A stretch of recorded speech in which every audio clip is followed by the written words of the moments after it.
Assalamualaikum warahmatullahi wabarakatuh, teman-teman. Jumpa lagi dengan Enjoy Channel, channel yang membahas berita teraktual, terhangat, dan sedang menjadi perbincangan publik.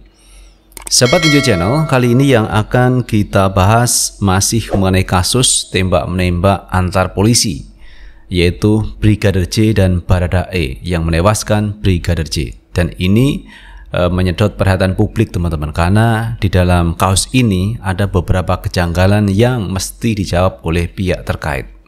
Di antaranya terkait apakah benar Brigadir J itu masuk kamar dari istri Ferdy Sambo. Karena kalau kita melihat, teman-teman, bahwa usia dari Brigadir J itu 28 tahun. Sementara istri Ferdy Sambo itu usianya sekitar 50 tahun. 28 tahun berbanding 50 tahun. Ini kan cukup jauh. Apakah benar Brigadir J itu suka kepada istri dari Ferdy Sambo? Itu yang perlu dijawab. Tetapi hal ini sudah dilaporkan ke pihak kepolisian terkait upaya pelecehan yang dilakukan oleh Brigadir J kepada istri Ferdy Sambo. Nah, dengan kejadian ini ada beberapa pihak yang juga menyaksikan apakah benar terjadi pelecehan. Apa bukti pelecehan tersebut? Dan ini kan mesti harus dibuktikan, teman-teman, oleh tim dokter yang menangani hal seperti ini. Nah, kalau tidak ada bukti kuat, maka sebenarnya susah untuk menjadi sebuah bukti bahwa Brigadir J itu melecehkan dari istri Ferdy Sambo. Nah, teman-teman, dari kejadian itu akhirnya Barada E maupun istri Ferdy Sambo itu minta perlindungan kepada LPSK, Lembaga Perlindungan Saksi dan Korban. Padahal dalam hal ini siapa yang menjadi saksi, siapa yang menjadi korban, siapa yang menjadi tersangka, ini kan belum ditentukan oleh pihak kepolisian. Siapa tersangkanya? Tetapi ini sudah minta perlindungan kepada LPSK. Yang menjadi pertanyaan juga kita begini, teman-teman, kenapa istri Ferdy Sambo kok minta perlindungan kepada LPSK? Jadi kenapa kok tidak minta perlindungan kepada kepolisian yang jumlahnya cukup banyak, namun malah minta perlindungan kepada LPSK? Juga dengan Barada E, kenapa harus minta perlindungan kepada LPSK? Apakah dia menjadi korban? Karena secara umum orang yang minta perlindungan kepada LPSK itu posisinya sebagai korban, bukan pelaku tetapi korban dan juga saksi. Dan ketika minta perlindungan kepada LPSK tentu akan bercerita banyak kenapa dia minta perlindungan. Jadi kronologinya itu kan mesti diceritakan. Kemudian pihak LPSK nanti akan mempertimbangkan apakah menyetujui untuk melakukan perlindungan atau tidak. Tetapi awalnya tentu harus menceritakan kasus. Berarti di sana pihak Barada E maupun pihak dari istri Ferdy Sambo itu menceritakan kasusnya kepada LPSK.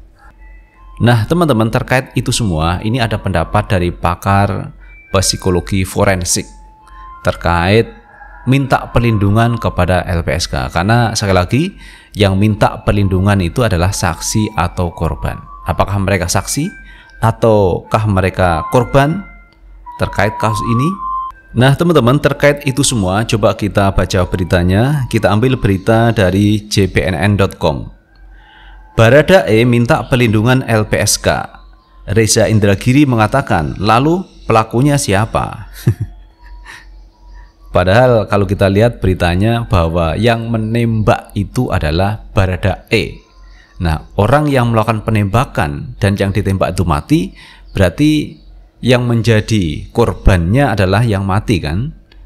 Korban penembakan akhirnya mati. Nah, pelakunya siapa? Pelakunya yang nembak. Itu logika kita mengatakan seperti itu. Tetapi malah ini pelaku melakukan laporan dan minta perlindungan kepada LPSK. Pakar psikologi forensik Reza Indragiri Amriel menyoroti soal Barada E yang memohon perlindungan Lembaga Perlindungan Saksi dan Korban LPSK dalam kasus penembakan Brigadir J di rumah Kadif Propam nonaktif Irjen Ferdy Sambo. Pria yang pernah menjadi pengajar di STIK atau PTIK itu mengatakan, ketika ada seseorang yang meminta perlindungan ke LPSK, kemungkinan statusnya hanya dua, yaitu korban dan saksi.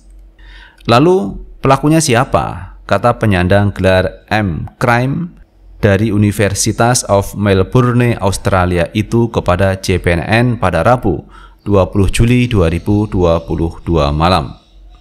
Reza menjelaskan, apabila seseorang memohon perlindungan LPSK, bisa jadi orang itu merupakan saksi atau korban yang merasa tertekan atau terancam.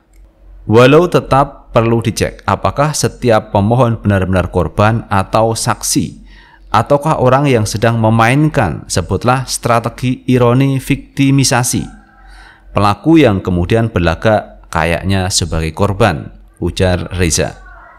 Sebelumnya Reza Indragiri Amriel pernah berpendapat bahwa baku tembak antara Brigadir J dengan Baradae di rumah Irjen Verdi Sambo bukan soal senior atau junior. Reza pun menyoroti adanya pihak yang berpendapat bahwa personel berpangkat rendah tidak akan berani melawan personel berpangkat tinggi.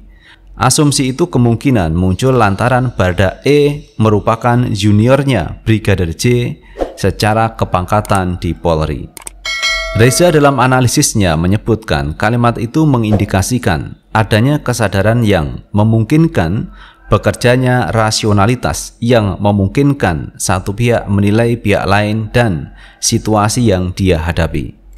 Agar dapat berpikir rasional, individu membutuhkan waktu yang cukup sehingga pertimbangan atau kalkulasi berjalan dengan normal, kata Reza kepada JPNN Sabtu 16 Juli 2022.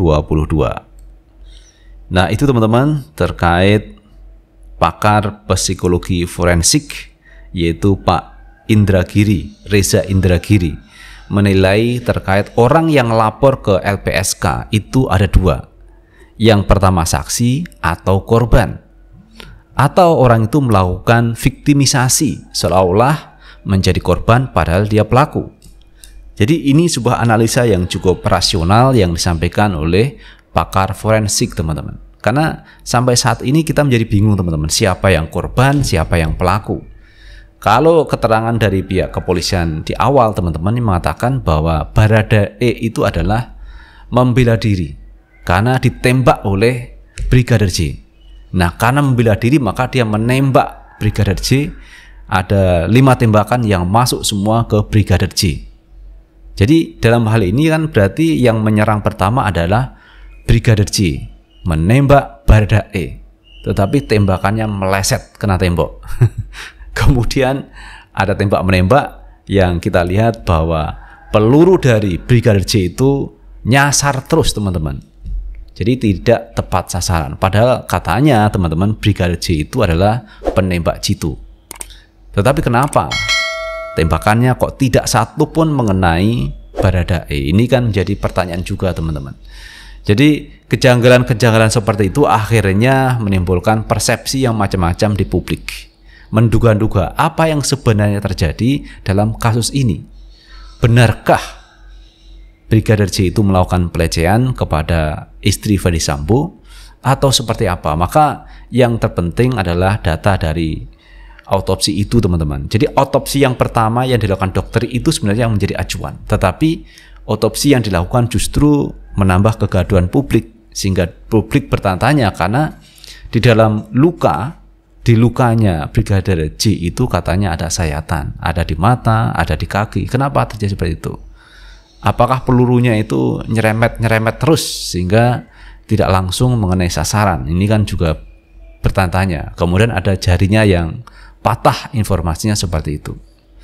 Makanya di sini memang perlu dilakukan otopsi ulang, dan otopsi dilakukan oleh tim yang lebih independen, bisa dari FKUI atau dari RSCM yang lebih kredibel, dan tentunya ini diawasi oleh orang-orang yang independen. Bahkan kemarin pihak TNI, pihak Panglima TNI ini juga bersedia untuk memberikan bantuan terkait otopsi tersebut.